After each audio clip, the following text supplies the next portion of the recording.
Apply your knot repertoire to deploy this tarp setup in seconds.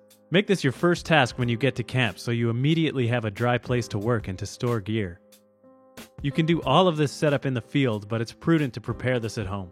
Remember, you might be wet, cold, tired, or losing daylight when you need this tarp, so the faster we can deploy it, the better. You'll need about 25 to 30 feet of paracord, some bank line, and of course a tarp. You'll also need to gather 2 small sticks to use as toggles. If any knots we use are unfamiliar, remember that we have dedicated videos on how to tie all of them.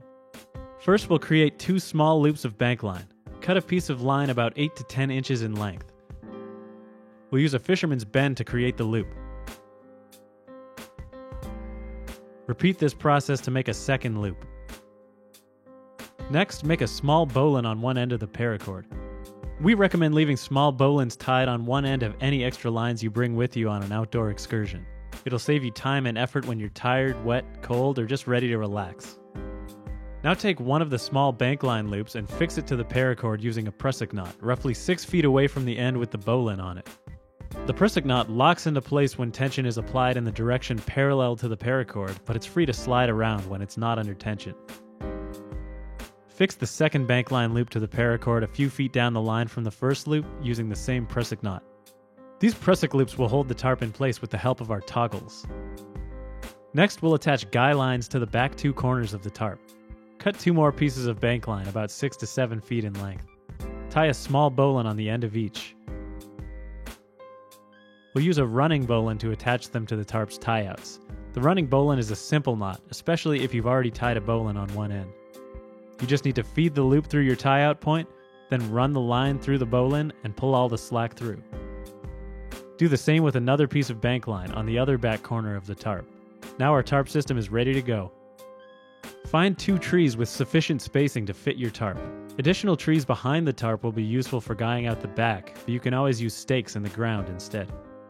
Try to position the tarp so that the wind is coming from behind it. If you're in a dense forest, there probably won't be too much wind to worry about. We're going to make a ridge line using the paracord. Attach the bowline end of your paracord to one of these trees using a running bowline.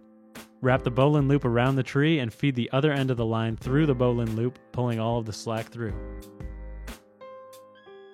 Bring the line over to the other tree and use a trucker's hitch to make the line taut. Wrap the line around the tree and pull the line taut to judge where to create your pulley loop. Make the loop about 2 to 3 feet from the tree. We'll use a slip knot for the pulley loop of the trucker's hitch, which is simple and good in this situation.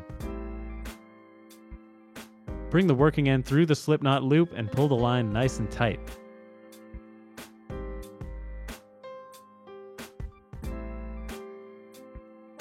Lock in the tension by pinching the slip knot loop and tie it off with a halter hitch.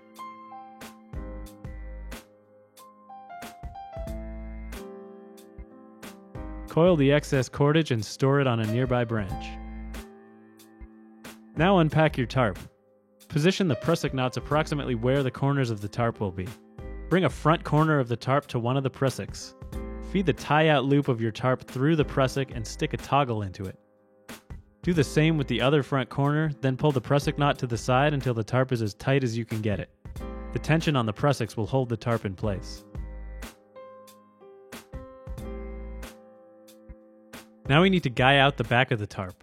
Always pitch the tarp on an angle so the rain drains off to one side. If you're setting up on a slope, make sure the water falls off below you. We've already attached guy lines using running bowlines, so we just need to attach them to nearby trees or stakes. We'll use the taut line hitch for this, because that allows us to adjust the tension after the knots are tied.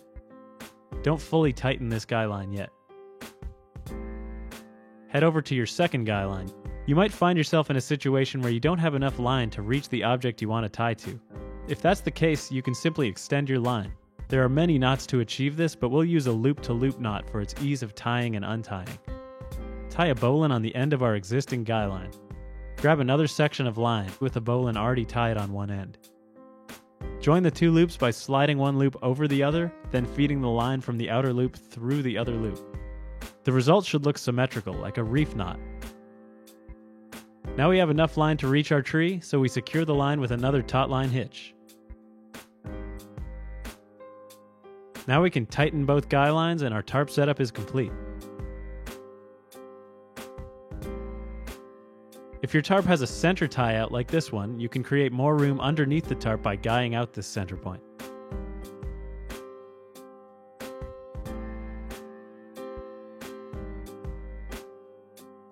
Taking the tarp down is simple.